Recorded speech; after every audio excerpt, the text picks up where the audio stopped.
मोरवा का विस्थापन अपने आप में ये देश का सबसे बड़ा विस्थापन होने जा रहा है।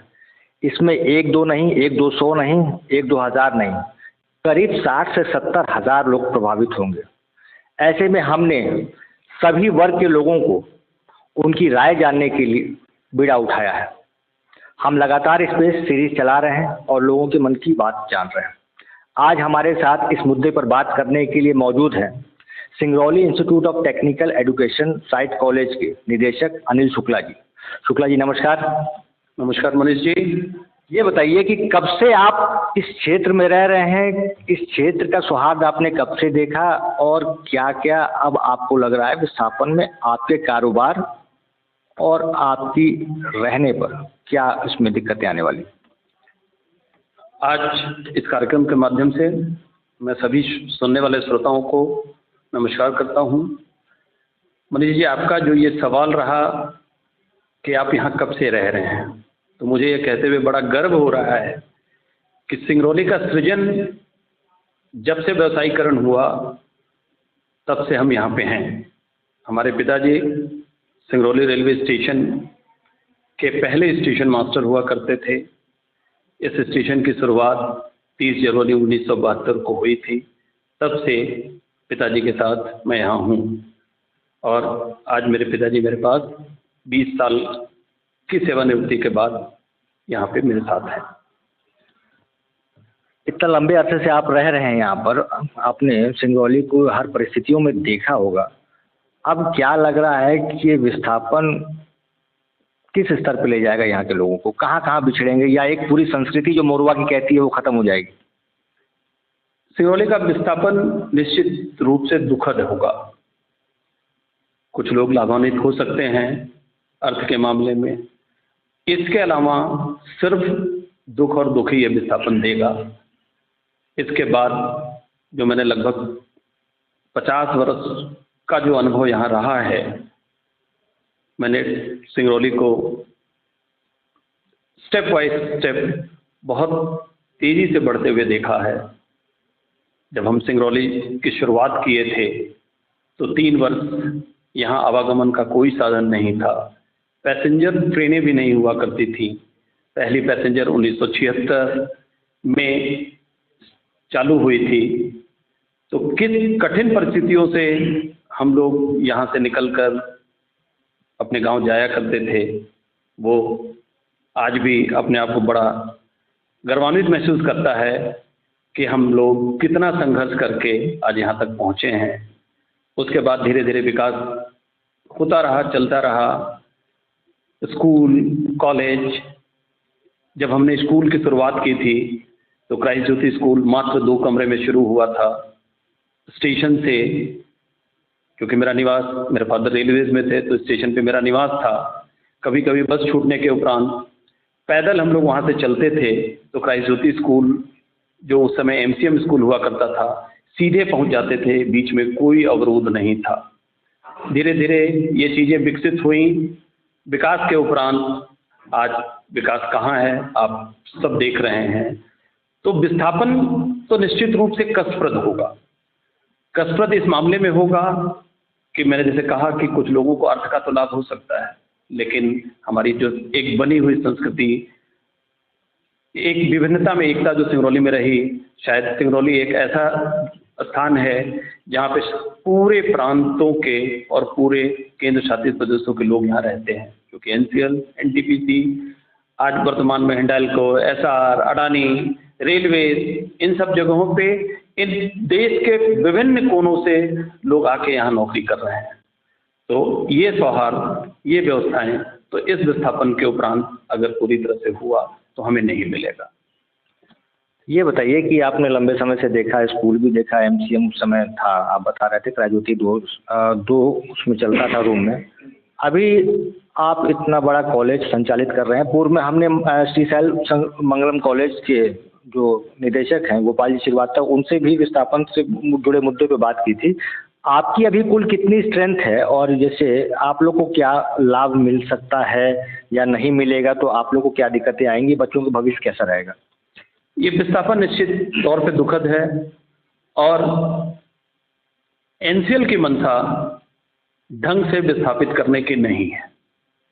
मैं पुरजोर से इस तरीके से एक बात तो जरूर कह सकता हूं कि एनसीएल विस्थापन में बिल्कुल पक्षपात कर रहा है और उसकी मंशा बिल्कुल गलत है। मैं आपके माध्यम से नए आए हुए सीएमडी साहब को भी ये जानकारी देना चाहता हूं कि मेरे खुद की जो हमारे महाविद्यालय की जमीन 2018 में एनसीएल ने अधिकृत किया था जैन खदान की तरफ से। मैंने 50 चिट्ठियां लिखी हैं सीएमडी साहब को, जीएम जैन को, जीएम आरआरएन को, सांसद महोदया को, विधायक जी को, कोयला मंत्री को, इवन प्रधानमंत्री को भी मैंने पत्र लिखा है।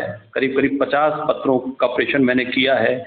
लेकिन एनसीएल प्रबंधन, जिनसे मैंने एक मांग की थी कि इस विस्थापन को, जो मेरे महाविद्यालय की जमीन आपने अधिकृत किया है, उसके बारे में विचार करें, क्योंकि आप विस्थापन पे जो मुआवजा देते हैं वो किसी क्षतिपूर्ति जो आप हमें देते हैं वो किसी के लिए बहुत अच्छी हो सकती है, किसी के लिए सामान्य हो सकती है, किसी के लिए बिल्कुल खराब हो सकती है।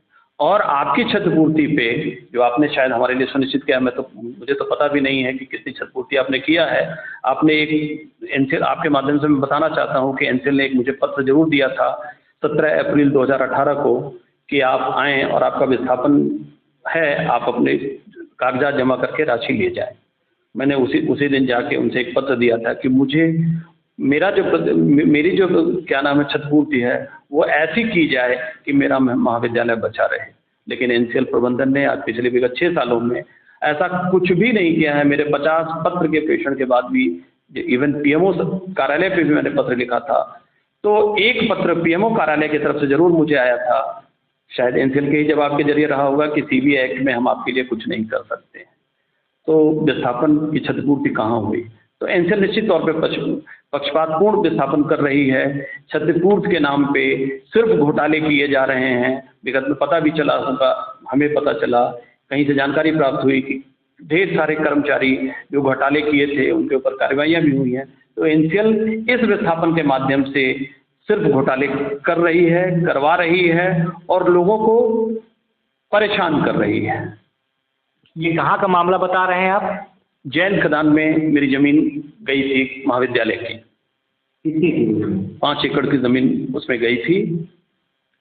उसका आज तक कोई निराकरण एनसीएल प्रबंधन नहीं किया है। मेरे 50 2013 के बाद तो लार एक्ट आ गया था, जिसके तहत उनको रिहेबिलिटेट करना था, उसमें कहीं ऐसी सुविधा नहीं दी गई। कोई सुविधा नहीं, उसे बात तक करने की जरूरत नहीं, उन्होंने जहमत नहीं उठाई है। उन्होंने मेरे 50 पत्रों के उपरांत आज तक एक जवाब नहीं दिया है। भ्रष्टाचार को लेकर गंभीर आरोप इनके द्वारा एनसीएल प्रबंधन पर लगाया जा रहा है। मैं जानना चाहूँगा अब आपकी क्या मंशा है कि यहाँ से जो विस्थापन आपका हो रहा है कॉलेज का, कितने आपकी स्ट्रेंथ है बच्चों की और ये अब क्या भविष्य लगता है? मेरी लगभग स्ट्रेंथ 500 है। एनसीएल अगर विस्थापित करना चाह रही है तो कम से कम जिनको क्षतिपूर्ति दे रही है उनका अस्तित्व तो ना समाप्त हो जाए।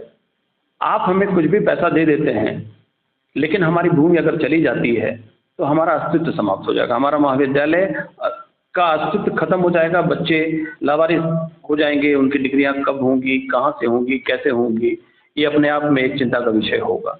हमने सिर्फ इस बात की मांग रखी है अपने विभिन्न पत्रों के माध्यम से कि हमें भूमि के बदले भूमि दे दी जाए, हमें आपके अर्थ की ज़रूरत नहीं है। उन्होंने हमसे कहा कि आप कलेक्टर साहब से मिलें। मैं इस मुद्दे पे कलेक्टर साहब से भी मिला। अनुराग चौधरी उस समय कलेक्टर साहब थे। उन्होंने कहा कि भाई ये मेरे दायरे में नहीं आता है, आप एनसीएल प्रबंधन से ही जाके बात करें। मैंने लगातार पत्र लिखे, लेकिन आज तक एनसीएल ने मुझे उस पत्र के पत्रोत्तर में एक भी जवाब नहीं दिया। इससे पूर्व सीएमडी द्वारा ये कहा गया था कि हम एक मास्टर प्लान तैयार कर रहे हैं, जिसके तहत एक बहुत अच्छा विस्थापन क्षेत्र के लोगों को दिया जाएगा, परंतु अभी तक कोई भी इसका रोड मैप नहीं आया है कि कहाँ ये कितनी ज़मीन आवंटित करके वहाँ कैसे स्कूल, कॉलेज, शॉपिंग कॉम्प्लेक्स इत्यादि बनाएंगे।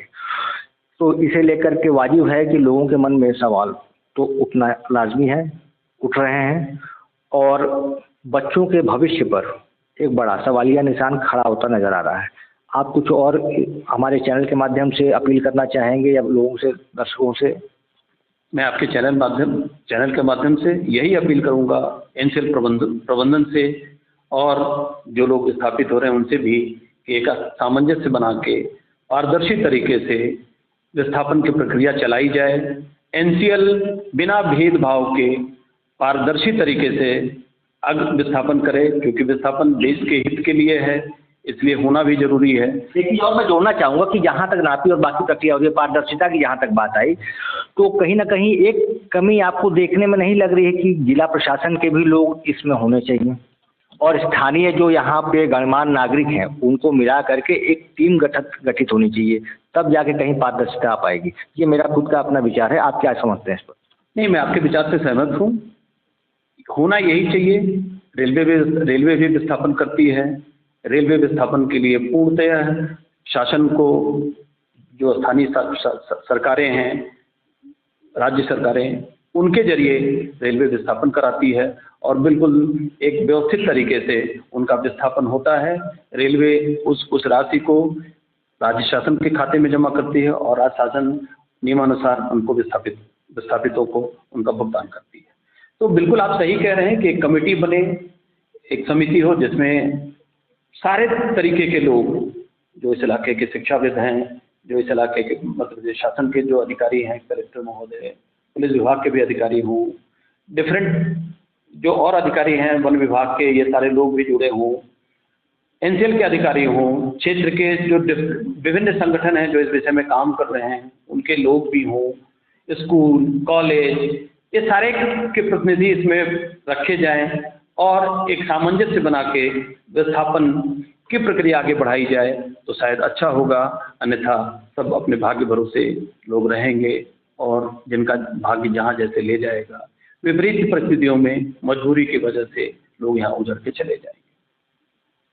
ये थे हमारे साथ अनिल शुक्ला जी, जिन्होंने अपनी बात विस्थापन को लेकर रखी और एनसीएल पर गंभीर आरोप भी लगाया भ्रष्टाचार के, क्योंकि इनकी एक ज़मीन जो कि कॉलेज के नाम पे आवंटित थी उसका अभी तक भुगतान नहीं हो सका, उसे बचाने की कोई व्यवस्था नहीं दी जा सकती है। आगे भी हम लोगों से मिलेंगे और जानेंगे विस्थापन का हाल।